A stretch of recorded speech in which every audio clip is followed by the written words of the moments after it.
Video ini agak panjang karena ada video dari ulasan Ferry Amsari yang cukup bagus.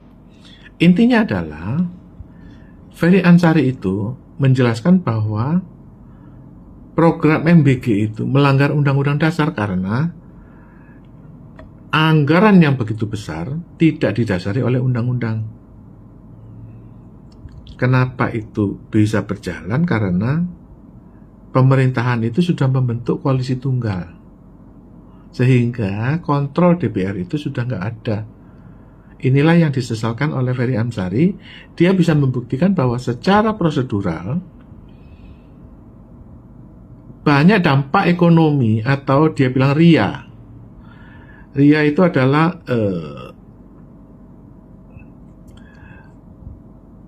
penelitian dampak dari sebuah program atau sebuah undang-undang.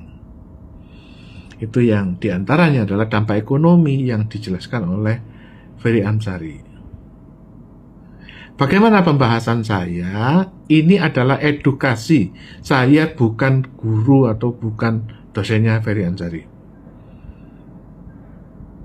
Terserah dia kalau dia mau mengimpeach Presiden Prabowo dengan tuduhan melanggar undang-undang karena program BGN. Tapi dia akan gagal. Kenapa? Konstruksinya bukan begitu, Pak.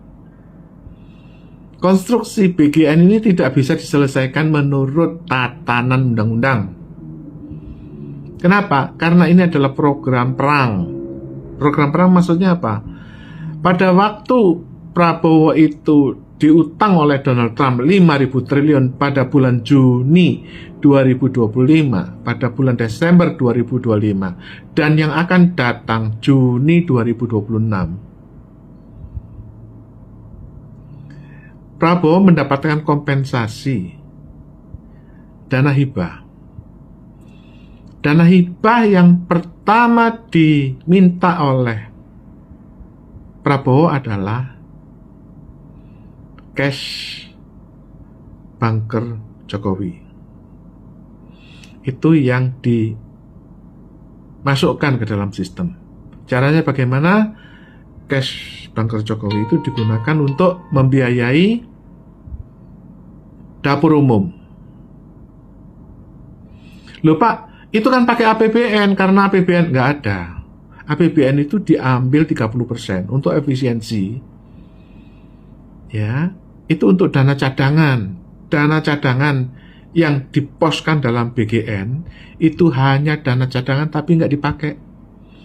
Itu untuk mengganjal kebutuhan-kebutuhan mendadak seperti subsidi BBM. Maka dari itu sampai sekarang Indonesia termasuk anomali karena belum menaikkan harga BBM Pertalite. Bahkan IMF menawarkan utang kepada Indonesia, ditolak oleh Purbaya. Kenapa? Purbaya itu dapat pengembalian utang Amerika 5.000 triliun dalam bentuk cash bunker Jokowi yang dapat lampu hijau dari Donald Trump untuk dijadikan dapur umum. Sekali lagi, yang membiayai SPPG itu adalah dana Jokowi. Sehingga Indonesia nggak perlu nambah utang atau Indonesia nggak perlu mengutang. Kalau IMF mau menalangi utang Indonesia, boleh membeli Sun. Maka dalam sebulan terakhir, pembelian Sun dari luar negeri itu meningkat. Karena apa? Fiskal Indonesia itu sehat karena apa? Karena sudah 30%, 300 triliun disisihkan menjadi dana cadangan dalam bentuk BGN. Dananya masih utuh dipakai oleh Bahlil untuk subsidi BBM. Jadi bagaimana Pak Gun kalau mau mengimpeach Prabowo? Nggak bisa, karena itu adalah dealnya Jokowi. Jokowi itu deal pada waktu dia mengutang kepada Cina itu ditegur, sehingga 5 perusahaan itu di take down, Saratoga, Adaro, Merdeka Cooper, Tower Bersama. Dan Menteri Koordinator Maritim itu di take down, diberhentikan pada tanggal 20 Agustus 2025. Oleh karena itu,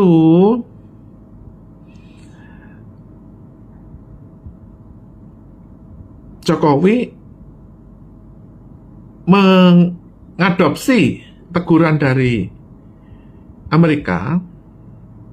Dia langsung meratifikasi Kepres nomor 14 tahun 2025. Nomor 14 itu untuk meratifikasi FATF, Financial Action Task Force. Oleh karena itu, pada waktu Donald Trump itu mengutang 5.000 triliun, Jokowi mengajukan permintaan untuk hibah dapur umum. Sementara diganjel dengan dana cash bunker Jokowi. Berikutnya, BGN ini akan mengurusi posyandu, stunting, gizi masyarakat, bibit unggul, koperasi desa, KUR, SD Impres, seperti yang dilakukan oleh Soeharto. Atas imbal balik dari 5.000 triliun utang Amerika yang diambil pada bulan Juni 2025. Ya Pak, kalau mau Ferry Amsari mau mengimpeach Prabowo bagaimana aja? Nggak bisa. Yang bisa dilakukan itu adalah pembuktian dana SPPG itu dari mana. Kalau itu dari dana tunai Jokowi, itu bisa dibuktikan. Ya, kalau bisa dibuktikan bahwa itu adalah dari dana Jokowi, itulah pelanggaran undang-undang. Karena ada Undang-Undang nomor 54, Undang-Undang Bank Sentral nomor 54 tahun 54, itu yang mengatakan bahwa seluruh perputaran uang di Indonesia harus dicatat oleh Bank Sentral. Nah, kalau ada gelondongan duit dari banker, itu melanggar Undang-Undang tahun 54 tentang Bank Indonesia. Itu. Nah, kalau Jokowi dihukum buat apa, Pak? Ya, itulah faktanya, ya. Maka dari itu, Kepala BGN, urusan BGN, itu adalah hak prerogatif Jokowi. Dan kalau ada kesalahan prosedur, sepenuhnya tanggungan Jokowi karena itu deal dengan Donald Trump. Sekian.